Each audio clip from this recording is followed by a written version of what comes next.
YouTube! So one of the first questions I got asked by my friends when I first told them that I was vegan was, what can you even eat? You can't have pancakes, you can't have waffles, you can't eat meat, you can't eat anything.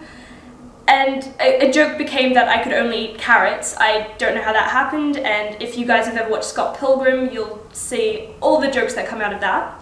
So exactly for that reason, I'm making pancakes today for you guys. So you're going to need 5 grams of egg replacement. I use a brand called All Bran No Egg Natural Egg Replacer. It's gluten-free, wheat-free, yeast-free, dairy-free. So this one's great, but you'll probably find other ones at your supermarkets. You'll need 50 grams of sugar. I'm just using white sugar for this one. I find it's a nicer consistency, a nicer taste for this recipe. 140 mils of almond milk. I use unsweetened almond milk because I find this is sweet enough, but you might find that it's not sweet enough for your liking, so change it if you will. And 150 grams of self-raising flour. And just as an extra, we're going to be putting a few apples. We've cut these apples into little slices, thin slices, and then cubed in order to just get a little bit of apple through the pancake. It gives it a nice extra flavor, it gives it a bit more sweetness. So this happens to be one of those really easy recipes again. You put everything into your bowl, the sugar, egg replacement, flour,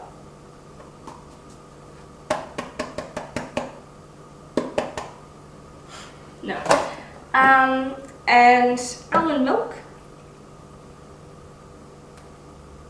And then you grab a whisk and you just whisk everything together. This mixture is enough for 2 pancakes. So today mine's looking a bit too thick. It's meant to be a lot more runny, and here it's barely moving. So I'm just going to add a little bit more almond milk in order to get it to the right consistency. Yeah, that's a better consistency. This is the kind of thing you want to go for. You want it to run when you lift it up. So it's really easy, unlike before where it was a bit of a sticky mess. And then, so this is about 1 red apple. It's medium sized, so we won't put everything in. We might put half of it in. And then we'll also mix that through the batter. You don't have to use this. I personally usually leave out apples in the actual batter and then use some kind of applesauce instead. Typically I find the best ones are either homemade ones, but I haven't done that today, or you can get unsweetened apple purees. Usually they're with the baby food, but it's not just for babies. It tastes really good, I promise. Despite the weird looks you might get from people if you're just eating them from the little packets. Just maybe. We've got our dough ready. Now that we've finished our batter, we're going to turn our stove on. I've still got a gas one, so... And then we just want to heat up the pan for a moment, so leave it on there. I'm going to add a bit of sunflower oil, just to stop our pancake from sticking. And just spread that through the pan somewhat evenly.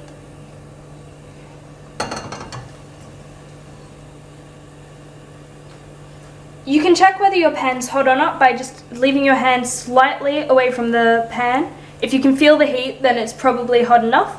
Don't actually touch the pan though. So I think that's good. So in goes our batter.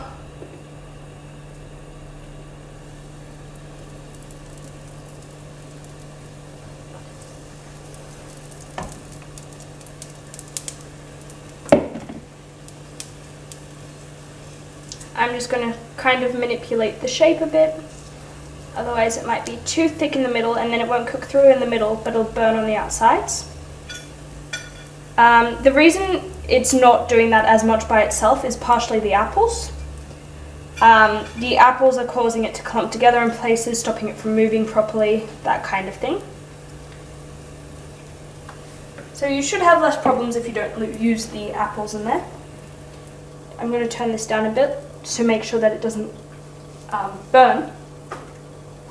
The time that you know you should flip your pancake is when it bubbles in the center. The bubbles in the center are a sign that it's cooked through down the bottom. Starting to do that here, you might be able to see. Okay.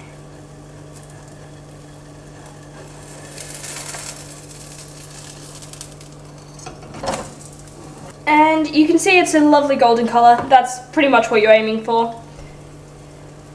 And now we just have to wait for the other side. So while we do that, these pancakes by themselves, without the apples inside, they're also great. I love the apples because of the extra flavor, like I said. I also love them with apple puree. I use this unsweetened apple puree. I personally can eat it straight from the little packages, much to my friends' amusement. Otherwise, you can enjoy it with maple syrup. I love maple syrup with pancakes.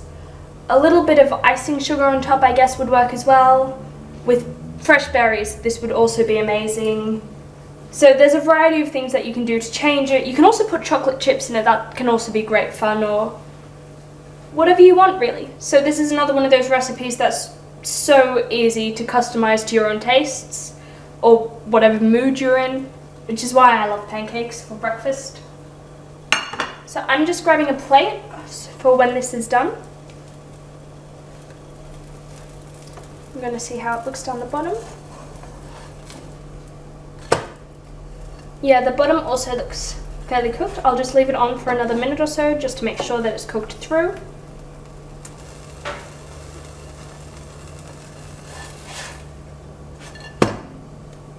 And yeah, grabbing your plate, you can easily put it on your plate and you're done. So this is what your final product will look like. I really like it. It's a nice golden brown color and you can see the apples through already.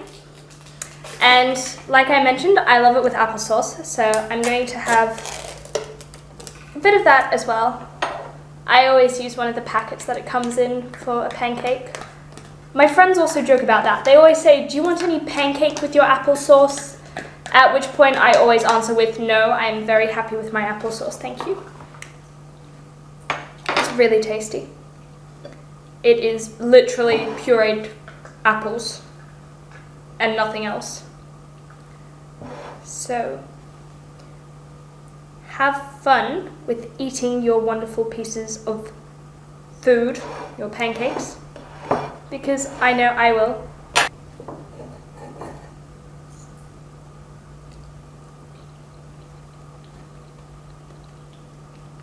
Oh, that piece of apple was crispy. I like that.